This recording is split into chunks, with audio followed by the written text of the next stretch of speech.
Nick Kyrgios. Nick doesn't play tennis like every other top player. He performs it like a showman. Since coming onto the scene, Kyrgios has electrified crowds with jaw-dropping shots, underarm serves, tweeners, and more swagger than a catwalk in Paris. He's beaten Rafael Nadal, Roger Federer, and Novak Djokovic, sometimes looking like he barely broke a sweat doing it. In 2022, he made his first Grand Slam singles final at Wimbledon, and even walked away with a doubles Grand Slam title at the Australian Open that same year. His serve? Basically a cheat code. His forehand? As unpredictable as his mood, but just as dangerous. But despite winning 7 ATP titles since his breakout season in 2013, Kyrgios' biggest weakness has always been motivation and discipline. Or rather, the lack thereof. Kyrgios is famously candid about not practicing much, sometimes skipping training altogether. He's been defaulted mid-match for meltdowns, withdrawn from tournaments last minute, and smashed more rackets than some players have aces. There are matches where he looks unbeatable, and others where he looks like he'd rather be anywhere else, probably playing PlayStation. Even his own comments say it all. I just don't love tennis that much. And yet, that's what makes him so fascinating. At any given moment, you're not sure if you're watching a future champion or a YouTube highlight of a man arguing with an umpire. Nick Kyrgios is tennis's ultimate wildcard, capable of brilliance and chaos, often at the same time. He's like a rock star who occasionally forgets the lyrics. But at least the concerts are never boring. Roger Federer. He is the only tennis player famously called Mr. Perfect. In his prime, he didn't just play tennis, he painted it like a work of art. He floated around the court with more grace than a figure skater, making impossible shots look routine, and impossible outfits look, well, mostly perfect. He racked up 20 Grand Slam titles, held the number 1 spot for 310 weeks, and won 103 ATP titles, including 5 straight Wimbledon championships and 5 straight US Opens. Roger's forehand was pure poetry. His serve was incredibly effortless, but even the maestro had a flat note. His weakness, the backhand, specifically when someone decided to repeatedly bludgeon it with heavy topspin. On faster surfaces, Federer's backhand could carve up opponents like a chef's knife, but throw him on clay and start hammering high-kicking, left-handed forehands to that side.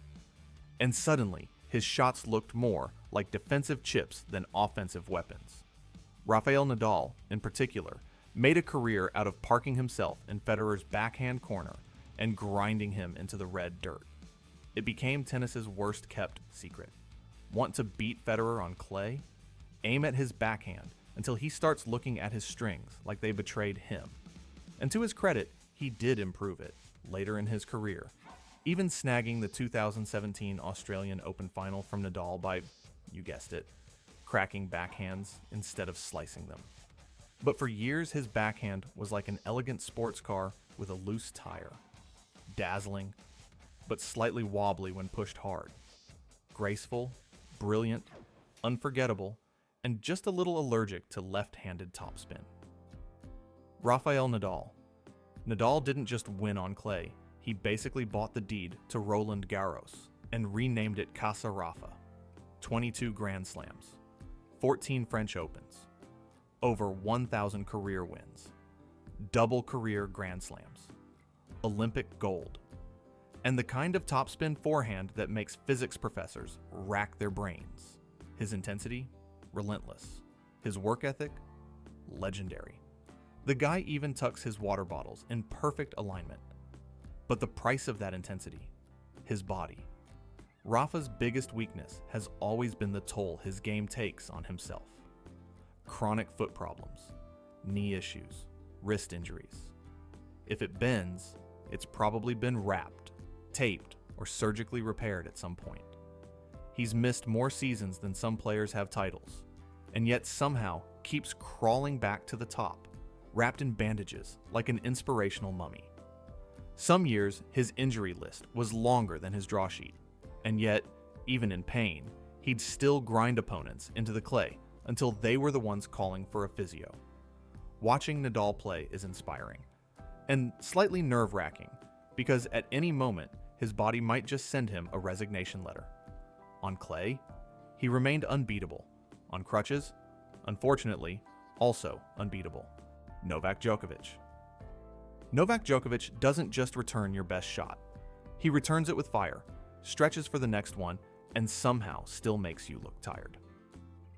24 Grand Slam titles, triple career Grand Slam, and over 400 weeks as world number one. There was even a point where he held all 4 majors at once. His flexibility is Gumby-like. His mental toughness, probably written into UN treaties. He's basically a human backboard with a PhD in baseline warfare. But even Novak has a crack in the wall. And it's not just the occasional pulled hamstring, though those are creeping in now too. His biggest weakness? Temper. For someone who meditates and eats gluten-free, Djokovic can snap like a breadstick. He's been defaulted from a Grand Slam for accidentally hitting a line judge with a ball, smashed more rackets than some players have career wins, and delivered enough death stares to power a horror movie. And now, in his late 30s, the other thing showing up is father time. He's still winning, but recovery takes longer. Tournaments are fewer, and every now and then you can actually see him breathe. He's got Jannik Sinner and Carlos Alcaraz to contend with at the top of the men's game now, but his body is letting him down more often than not, making it almost impossible to get past the new faces of men's tennis. Andy Murray was the guy who finally cracked the Big Three's monopoly and did it with a mix of grit, sarcasm, and tactical wizardry. 3 Grand Slam titles, 2 Olympic gold medals, and former world number 1. He won the ATP Finals, led Britain to a Davis Cup, and spent years making the game's best look positively average. His defense was world-class. His passing shots, works of art, his press conferences, comedy gold. But Andy's biggest weak point was his serve, and later on, his body. Even at his peak, Murray's second serve was a glaring target, especially against aggressive returners. He could hit the corners, but when it mattered most, his serve sometimes showed all the confidence of a wet paper towel. And then came the injuries. His hips staged a full-scale rebellion, requiring surgery and nearly ending his career entirely. Towards the end of his career, Murray was essentially playing on hardware from Home Depot, and somehow still managed to grind out wins. Still, you can always count on him to leave everything on the court, even if his serve and joints occasionally leave him hanging. A brilliant tactician, but his body and serve often forgot the plan. Marat Safin. When Marat Safin was on, you couldn't look away, even if you wanted to. 2 Grand Slam titles and former world number 1.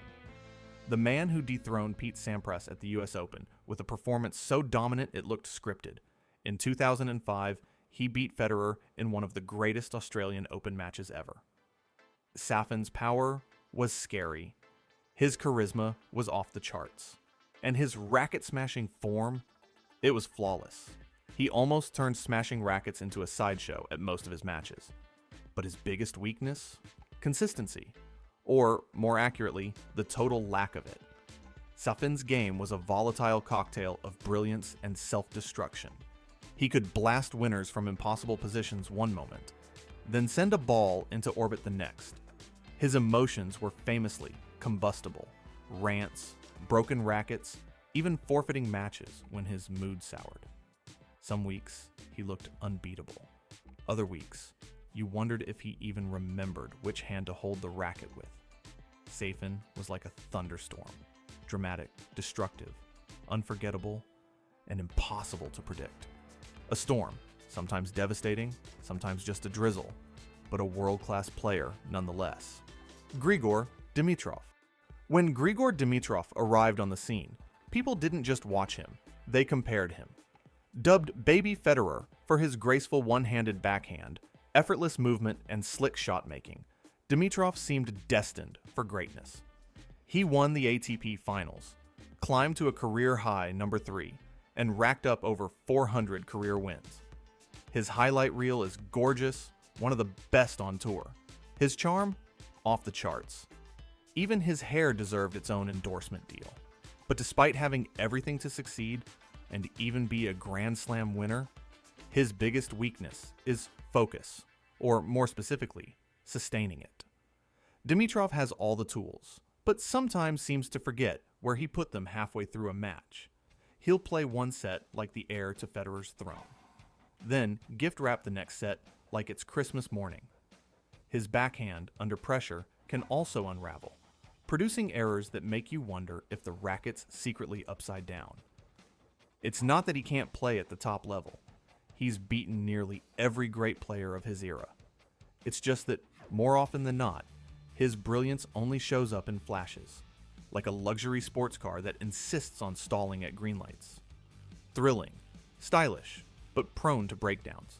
Injuries have since messed up his chances of getting better and being the player he can be. He's in his 30s now, and his latest retirement against Sinner at Wimbledon was his 4th consecutive at a major. Milos Raonic. If tennis were just about serving, Milos Raonic would already have his own statue outside Wimbledon. The Canadian star rocketed his way to a career-high number 3 in the world, made a Wimbledon final, and racked up more than 8,000 career aces. His serve is a thundering cannon. His composure is as robotic as it gets. And his socks? Always impeccable. But his major weakness? Pretty much everything after the serve. Raonic's return game has been, shall we say, minimalist. If the ball isn't hit directly to him, you can practically hear the Windows error sound. His footwork, stiff, his movement, slightly more graceful than a vending machine, and his backhand, a reliable target for any opponent with a plan. Sure, he could blast you off the court with aces and forehands, but drag him into a long rally, and suddenly the missile launcher starts misfiring. Still, his serve was so good, it made up for a lot, until it didn't. A howitzer on serve, but once the ball came back, that's it. He's done. Alex de Minaur. Alex de Minaur doesn't play tennis. He sprints it. Nicknamed the Demon, he's one of the fastest players the sport has ever seen. His defense is relentless, his hustle unmatched, and his ability to retrieve seemingly impossible shots, downright annoying, at least if you're playing against him. He's cracked the top 10, helped Australia win the ATP Cup, and earned himself a reputation as the guy who simply refuses to go away. But his weakness? Power. Sure, he can get to everything, but finishing the point is another story. Against the tour's bigger hitters, de Minaur often finds himself stuck in defense, his shots landing a little too short, and his opponents unloading on him like it's target practice. Even when he does get offensive, his serve and ground strokes don't have enough punch to consistently put matches away. Basically, he's a cheetah with a really polite roar, hence why he has such dismal records against the likes of Sinner and Alcaraz. Those guys bully him off the court with insane power. Speed can only do so much when you have a missile chasing you. Matteo Berrettini. When he's on, doesn't just hit forehands, he detonates them. The Italian heartthrob and grass court specialist rose to a career high in the top 10, made the Wimbledon final, and built a reputation for having one of the most devastating 1-2 punches in the game. A massive serve, followed by a ferocious forehand. On grass, he's practically a predator. Off the court, he could probably sell cologne just by smiling. His weakness is the other side of his body, that backhand. Opponents have practically written guidebooks on how to drag Berrettini into the backhand corner and make him hit awkward slices or forced errors. His movement also isn't quite nimble enough to fully cover the court when the rallies get long and punishing. Add in some recurring injuries, and his game sometimes feels like a Ferrari stuck in second gear. When everything clicks, he's a nightmare to play. But when his backhand is exposed, it's hard to unsee. Bring the heat, just don't aim at his backhand. But if he catches you slacking, he will cook you with that insane forehand. Carlos Alcaraz. Carlos Alcaraz being on this list is a little weird considering everything he's won, but it's well merited. When Carlos steps on any surface, he doesn't just play tennis, he attacks it with all he's got. Before turning 22, he'd already won the US Open, Wimbledon, and dethroned both Djokovic and Nadal on his way to world number 1. His game?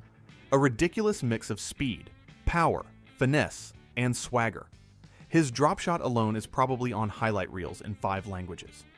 Fans love him because he plays like he has somewhere better to be, but also refuses to leave the court without a few impossible winners.